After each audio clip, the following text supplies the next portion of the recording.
আসসালামু আলাইকুম। অনুসন্ধানী বাংলা টিভির পক্ষ থেকে সবাইকে স্বাগতম। আপনাদের সাথে আছি আমি মোহাম্মদ শুভ। দিনাজপুরের বিলে 2 সন্তানের জননী ধর্ষণের শিকার হয়ে থানায় মামলা দায়ের।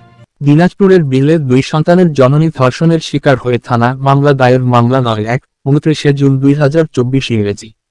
গত সোমবার দিনাজপুরের আব্দুর রহিম মেডিকেল কলেজ হাসপাতালে ধর্ষিতার ডাক্তারি পরীক্ষা সম্পন্ন হয়েছে।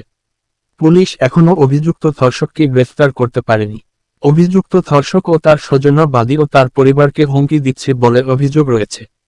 মামলার এজাহার সূত্রে জানা গেছে, উপজেলার রানীপুকুর ইউনিয়নের রানীপুকুর গ্রামের বাগড়াপাড়ার ভ্যানচালক হুসেন আলীর ৩৫ বাড়িতে পাশের ফাজিলপুর গ্রামের আব্দুলের ছেলে আমিনুল ৪০ প্রায়ই যাতায়াত করতেন। হুসেন আলী পেশায় ভ্যানচালক হওয়ায় বাড়ির বাইরে থাকায় বিভিন্ন সময় তার স্ত্রী আরিফাকে কুপ্রস্তাব দিতেন আমিনুল ইসলাম। এরই মধ্যে গত ২৯ জুন রাত আনুমানিক ১১টার দিকে আরিফা পাশের ফরিদা বেগমের বাড়িতে গরুর মাংস নিয়ে যাওয়ার সময় পূর্ব থেকে পেতে থাকা আমিনুর আরিফাকে একা পেয়ে পেছনে থেকে মুখ চেপে ধরে পাশের কলা খেতে নিয়ে ইচ্ছার বিরুদ্ধে ধর্ষণ করে। পরে আরিফার চিৎকারে পাশের বাড়ির মেহেরুল ইসলাম এগিয়ে আসে এবং অভিযুক্ত আমিনুল ইসলামকে হাতে নাতে ধরে। গত রোববার স্থানীয়ভাবে আপোষ মীমাংসার জন্য স্থানীয় ব্যক্তিরা ধর্ষিতার পরিবারকে চাপ সৃষ্টি করে। এ ঘটনায় ধর্ষিতা বাদী হয়ে আমিনুল ইসলামকে আসামি করে থানায় একটি মামলা করেন।